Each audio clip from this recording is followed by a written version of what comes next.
ये वीडियो इतना शेयर करो कि प्रधानमंत्री तक ये वीडियो जानी चाहिए। ভাইরাল ভিডিওতে সৌদি আরবে মরুভূমিতে পালিয়ে বেড়ানো ভারতীয় শ্রমিকের বাঁচার আকুতি।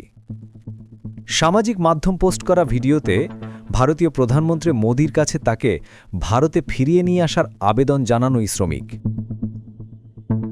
সৌদি আরবের মরুভূমিতে পালিয়ে বেড়ানো এক ভারতীয় শ্রমিকের ভিডিও আবেদন সামাজিক মাধ্যমে ভাইরাল হওয়ার পর বিষয়টি নিয়ে নড়েচড়ে বসেছে রিয়াদে ভারতীয় দূতাবাস।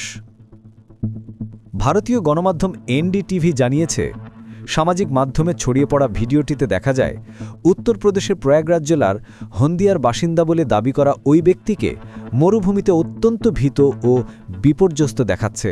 তার সঙ্গে একটি উট আছে। এই অবস্থার মধ্যে ভারতীয় প্রধানমন্ত্রী নরেন্দ্র মোদীর কাছে সাহায্য চাইছেন তিনি।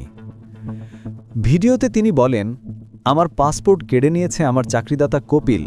তিনি